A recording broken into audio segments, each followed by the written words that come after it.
Mark score பண்ணியிருக்காங்க. இன்னும் கொஞ்சம் பேர் இன்னும் ட்ரை பண்ணிக்கிட்டே இருக்கிறாங்க. நாங்களும் அவங்க விடுறதா இல்லை. கண்டிப்பாக நல்ல மார்க்ஸ் வந்து இந்த வருஷம் ப்ரொடியூஸ் பண்ணுவோம். இப்போ பார்த்தீங்கன்னா சயின்ஸ் டீச்சராக நான் சொல்கிறேன், லாஸ்ட் ரிவிஷனில் பிரஞ்சீவன் வந்து சென்டம் எடுத்திருக்கா சயின்ஸில். ரொம்ப பெருமையாக இருக்குது. ஸோ கண்டிப்பாக ஒரு சென்டம் பத்தாது, இனிமே நிறைய கொடுக்க நாங்கள் ட்ரை பண்ணுவோம். நானும் பாபு சாரும் சேர்ந்து. Okay, thank you. பி கிளாஸ்லையும் நல்லா படிச்சுட்டு இருக்கிறாங்க. நீங்கள் அதை பற்றி வெயிட் பண்ணிக்காதீங்க. நல்ல மார்க்ஸும் அவங்க கண்டிப்பாக வரும். தேங்க்யூ.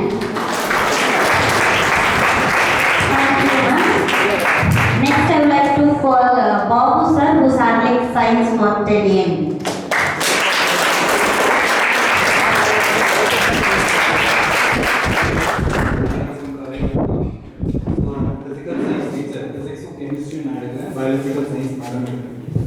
பயாலஜிக்கல் சயின்ஸ் மேடம் எடுக்கிறாங்க. ஸோ என்னை பொறுத்த வரைக்கும் 10th ஸ்டாண்டர்ட் சொல்லணும்னா இன்னும் அந்த சீரியஸ்னஸ், அதாவது என்ன பண்ணணும் ஏது பண்ணணும்னு அவ்வளோ தடவை சொன்னாலுமே அவங்க மைண்ட் செட்டில் என்னன்னா எனக்கு எல்லாம் தெரியும்.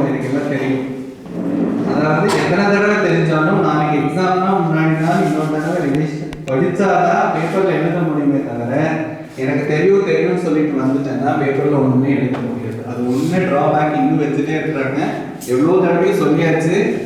எத்தனை 100 தடவை படிச்சிருந்தாலும் 101வது தடவை படித்தாதான் பேப்பரில் எழுத முடியுங்கிற விஷயத்தை தெரிஞ்சுக்கிட்டா போதும். So surely they will support. So சயின்ஸை பொறுத்த வரைக்கும் நல்லா பண்ணுறாங்க. இன்னும் சப்போர்ட் பண்ணால் we will prove ourselves. Thank you. Thank you, sir.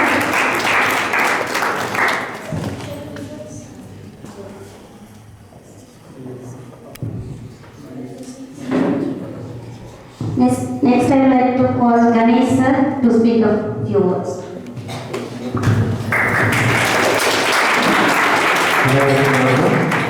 என் பேர் வந்து கணேஷ். நான் வந்து சோஷியல் சயின்ஸ் எடுத்துகிட்ருக்கேன். என்னோட எக்ஸ்பீரியன்ஸ் அப்படின்னு பார்த்தீங்கன்னா 14 இயர்ஸ் சோஷியல் சயின்ஸ் வந்து எக்ஸ்பீரியன்ஸு. 2 இயர்ஸ் வந்து கண்டிப்பாக சென்டர் கொடுத்துருக்கேன் சோஷியல் சயின்ஸில். அண்ட் ப்ளஸ் இந்த ஸ்கூலில் வந்துட்டு இது என்னுடைய 8th year experience. 7 years complete ஆகிடுச்சு. கண்டினியூஸாக எக்கனாமிக்ஸில் வந்துட்டு 2 இயர்ஸ் நான் சென்டர் கொடுத்துருக்கேன் லாஸ்ட் 2 இயர்ஸ் தான். பட் சோஷியல் சயின்ஸ்லாம் ட்ரை பண்ணிகிட்ருக்கேன். சரிங்களா, அது இப்போ கண்டிப்பாக கொடுத்துருவேன். ஸோ ஃபஸ்ட்டு வந்துட்டு எங்களுடைய கரஸ்பாண்டன்ட் சார், இந்த கல்வி நிறுவனத்தை நிறுவி எங்களுடைய கரஸ்பாண்டன்ட் சாருக்கு வந்துட்டு நான் தேங்க்ஸ் சொல்லிக்கிறேன். ஏன் அப்படின்னா இப்போ எத்தனையோ ஸ்கூல்ஸ் வந்து நம்ம நீலகிரியில் கோத்தகிரி வட்டாரத்தில் எத்தனையோ ஸ்கூல்ஸ் இருக்குது. ஆனால் எங்களுடைய அதாவது நம்மளுடைய எக்ஸ்போர்ட் ஸ்கூலோட சில ஸ்பெஷாலிட்டியை வந்து நான் சொல்லிடுறேன். இப்போ வந்துட்டு எத்தனையோ ஸ்கூல்ஸ் இருக்குது. ஸ்டூடெண்ட்ஸோட கேட்டகரியை பார்த்து அவங்க என்ன பண்ணிடுவாங்கன்னா அவங்கள வெளியே அனுப்பிச்சி விட்ருவாங்க. ஸோ இவங்க தேரமாட்டாங்க, இவங்க ரொம்ப லோவாக இருக்காங்க அப்படின்னு அனுப்பிச்சி விட்ருவாங்க. ஆனால் அந்த அனுப்பின ஸ்டூடெண்ட் அத்தனை பேருமே வந்து இம்போர்ட்டுக்கு தான் வருவாங்க. சரிங்களா, ஆனால் அந்த ஸ்டூடெண்ட் எந்த ஸ்கூலில் வந்துட்டு உங்கள் குழந்தை வந்துட்டு கெப்பாசிட்டி இல்லை அப்படின்னு அனுப்புகிறாங்களோ அந்த ஸ்டூடெண்ட்டு இங்கே வந்து நல்ல மார்க், சாதாரண ஜஸ்ட் பாஸ் கிடையாது, நல்ல மார்க் எடுத்து போயிருக்காங்க. 10th வந்து 300+ வாங்கிட்டு போயிருக்காங்க. சரிங்களா, இதில் வந்து எங்களுடைய டீச்சர்ஸும் எங்களுடைய கரஸ்பாண்டன்ஸு எங்கள் ஒட்டுமொத்தமாக எங்கள் ஸ்கூலுக்கு வந்துட்டு அது அவ்வளோ பெரிய ஒரு பெருமை. அது எப்படி எங்களுக்கு தெரியும்னா, அவங்க அந்த ஸ்டார்டிங்கில் வந்து இங்கே வந்து அவங்க பசங்களை சேர்த்தும் போது அவங்களுடைய ஃபீலிங்க்கும் அந்த எக்ஸாம் முடிச்சதுக்கப்புறம் ரிசல்ட் வந்ததுக்கப்புறம் அவங்க எங்ககிட்ட எவ்வளோ சந்தோஷமாக ஒரு ஹாப்பியாக வந்து சொல்கிறாங்க பாருங்க. அந்த வித்தியாசம் தான் எங்களுக்கு தேவை. எங்கள் டீச்சர்ஸ்க்கு வந்து வேறு எதுவுமே தேவை கிடையாது. சரிங்களா, இது மட்டும்தான். ஏன்னா படித்த பையனுக்கும் படித்த பொண்ணுக்கும் வந்துட்டு மார்க் வாங்கி வைக்கிறதுக்கு அது பெரிய விஷயம் கிடையாது. அவங்க எந்த ஸ்கூல் போனாலும் வாங்கிடுவாங்க. ஆனால் ஒருத்தர் மட்டும் உண்மையாகவே முடியாமல் இருக்கிறாங்க, அவங்களுடைய அந்த கெப்பாசிட்டி வந்து தெரியாமல் இருக்காங்க. அப்படிப்பட்ட குழந்தைய வந்துட்டு நம்ம நல்லா கொண்டு வந்து அவங்களுடைய மார்க் வாங்கி அவங்களுடைய பேரண்ட்ஸ் சந்தோஷப்படுறாங்க பாருங்க. இதுதான் வந்து எங்களுடைய சக்ஸஸ். இதை வந்துட்டு இத்தனை வருஷம் கண்டினியூ பண்ணிட்டு இருக்கோம். இந்த வருஷமும் நாங்கள் கண்டினியூ பண்ணுவோம். அதை பற்றி நீங்கள் கவலையே பட வேண்டாம். நாங்கள் ஸ்டூடெண்ட்ஸுக்கு சொல்லிக்கிற ஒரு சில விஷயம் என்ன அப்படின்னா, நீங்கள் வந்து ஸ்கூலுக்காக படிக்க வேண்டாம், டீச்சர்ஸ்க்காக படிக்க வேண்டாம், ஏன் நீங்கள் உங்களுக்காக கூட படிக்க வேண்டாம். ஏன்னா உங்களுக்காக படிக்கிற அளவுக்கு திங்க் பண்ணுற அளவுக்கு உங்களுக்கு கெப்பாசிட்டி இருக்கான்னு தெரியல. ஆனால் உங்கள் பேரண்ட்ஸ்க்காக நீங்கள் படித்து தான் ஆகணும். ஏன்னு சொல்லுங்க. இப்போது எக்ஸாம் எழுதிட்டாங்க, நான் சோஷியல் சயின்ஸில் ஒரு 2 மார்க் கம்மியாக போட்டேன், உடனே வந்து பேப்பர் எடுத்துட்டு வராங்க. என்னன்னு, சார் நான் எழுதியிருக்கேன், நீங்கள் ஏன் மார்க் போடல அப்படின்னு. அப்போது உங்கள் பேரண்ட்டு அவங்க எந்த கஷ்டத்தில் ஃபீஸ் கட்டுறாங்க, அவங்க எந்த நிலைமையில் இருக்காங்க, இதெல்லாம் வந்து உங்ககிட்ட காட்டுறது கிடையாது. ஸ்டூடெண்ட் கிட்ட அவங்க 100% எஃபோர்ட் உங்களுக்கு போடுறாங்க. அவங்க 100% எஃபோர்ட் போட்டு நீங்கள் அதை திருப்பி கொடுக்கலன்னா அப்போ நீங்கள் இதுக்கு அதுக்கு கம்பேர் பண்ணி பாருங்க. இப்போ நீ வந்து 60 மார்க் எழுதியிருக்க, ஆனால் நான் ஒரு 55 மார்க் போட்டிருக்கேன்னா நீ அந்த 5 மார்க் வந்து சண்டை போடுறேன். ஆனால் உங்கள் பேரண்ட் வந்து எந்த அளவுக்கு உங்களுக்காக எஃபோர்ட் எடுக்கிறாங்க, அதுக்கு நீ ரிப்ளை பண்ணல அப்படின்னா அப்போ வந்துட்டு அது என்ன மீனிங்னா, நீ வந்துட்டு உங்கள் பேரண்ட் நீ சீட் பண்ணக்கூடாது. அந்த ஒரே ஒரு காரணத்துக்காக நீ யாருக்காக படிக்கிறியோ, ஏன்னா ஸ்கூலுக்கும் உனக்கும் இருக்கிற ரிலேஷன்ஷிப் ஜஸ்ட் 2 இயர்ஸ் 3 இயர்ஸ் தான். அதோட நீ வந்து ஜஸ்ட் ஒரு ஓல்டு ஸ்டூடெண்ட் ஆகிடும். ஆனால் உங்கள் பேரண்ட்டுக்கும் உங்களுக்கும் இருக்கிற ரிலேஷன்ஷிப் அப்படின்னா லைஃப் தான். அதனால தயவு செய்து think about your parents.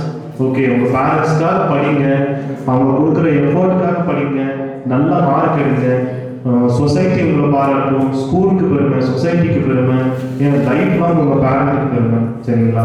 So கண்டிப்பாக இந்த வருஷமும் எல்லா வருஷமும் பண்ண மாதிரி இந்த வருஷமும் நாங்கள் எஃபோர்ட் கொடுப்போம், உங்களை வந்துட்டு நாங்கள் சந்தோஷப்படுத்துவோம். மேடம் சொன்ன மாதிரி நீங்களும் கொஞ்சம் கோஆப்ரேட் பண்ணுங்க. ஏன்னா என்னதான் வந்துட்டு நாங்கள் பண்ணாலும் உங்களுடைய அந்த ஊக்கம் அப்படிங்கிறது வேற. ஸோ இப்போ இன்னைக்கு நம்ம வந்திருக்கிற விஷயம் எதுக்கு அப்படின்னா ஒரு ப்ரேயர் மீட்டிங் அப்படிங்க சொல்லலாம். சார் நாங்கள் எங்கள் குழந்தைங்களுக்கு எங்கள் ஆசீர்வாதம் இருக்காதான், கண்டிப்பாக உங்கள் குழந்தைங்களுக்கு உங்கள் ஆசீர்வாதம் இருக்கும். ஆனாலும் அந்தந்த இடம் ஒன்று இருக்கு. இப்போ ஸ்கூலுக்கு வந்து நம்ம இப்போ கோயிலுக்கு போய் சாமியை கும்பிடுறதுக்கும் எல்லா இடத்துல சாமியை கும்பிடுறதுக்கும் வித்தியாசம் இருக்கு. அதனால இந்த ஸ்கூல் அப்படிங்கிறது வந்துட்டு இந்த ஸ்கூலுக்கு வந்து கோயில் மாதிரி. அப்போ அவங்க இங்கே வந்துட்டு எல்லாரும் முன்னாடியும் நீங்கள் வந்து உங்கள் குழந்தைங்களை ஆசீர்வாதம் பண்ணீங்க அப்படின்னா அதனுடைய எஃபெக்ட் வந்து ரொம்ப ரொம்ப அதிகம்.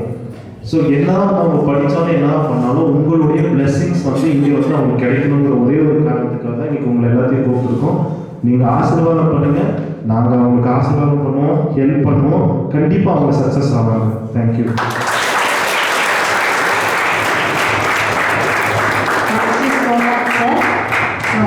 நானும் என்னுடைய வியூஸ் சொல்லிடுறேன். நான் 10th வீக் தமிழ் ஹேண்டில் பண்ணுறேன். என் பேர் சிஸ்டர். நல்லா படிக்கிற பசங்க 100 மார்க்ஸ் எடுக்க வைக்கிறது பெரிய மேட்டர் கிடையாது. பட் என்னால் முடியலையே, நான் ட்ரை பண்ணிட்டு இருக்கேன், யாராவது ஒரு சப்போர்ட் கொடுத்தா நான் வந்துடுவேனே, அந்த ஒரு சப்போர்ட் யாராவது தருவாங்களான்ற ஸ்டூடெண்ட்ஸை தூக்கி விடுறது தான் ஒரு நல்ல டீச்சர் தரதுன்னு நினைக்கிறேன். ஸோ அதை நாங்கள் பண்ணிட்டுருக்கோம். இப்போ எல்லா டீச்சர்ஸும் அந்த வேலையில் ரொம்ப உண்மையாக நினைக்கிட்டுருக்கோம். உங்களுக்கு ஒரு பசங்க, ஆனால் எங்களுக்கு 59 பேரும் என்னோட பசங்க. ஸோ 59 பேரும் நல்லா வரணும், முடியாதுன்றவங்களையும் முடியும்ப்பா வந்துடு, எழுதிட்டு பார்த்துக்கலாம், இன்னொரு தடவை எழுதுன்னு அவங்கள மோட்டிவேட் பண்ணிகிட்டே இருக்கோம். ஸோ அன்டில் எக்ஸாமும் நாங்கள் அதை பண்ணிகிட்டே இருப்போம். So next I would like to call our correspondent sir to share a few words about this meeting. Before that, please parents உங்களுடைய மொபைல் ஃபோன்ஸை சைலண்ட்ல வச்சுக்கணும், கொஞ்சம் ரெக்வஸ்ட் பண்ணுறோம்.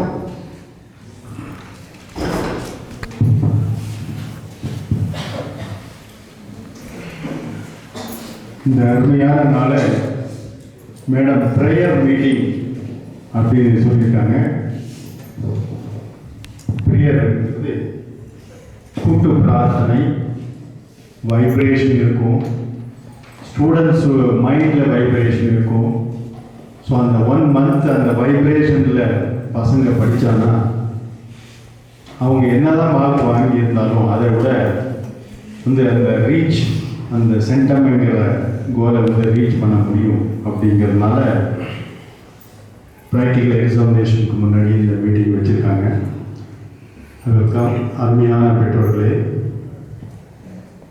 இங்கு பிடிஏ பிரசிடெண்ட் அண்ட் ப்ரேயர் மீட்டிங்னால அந்த ப்ரேயருக்கான இந்த பேரண்ட்ஸ் வந்து கூப்பிட்ருக்காங்க. எல்லாத்துக்கும் நான் ப்ரேயரோட எத்தையம்மன் அண்ட் இருவடைய பிரார்த்தனை செஞ்சுக்கிட்டு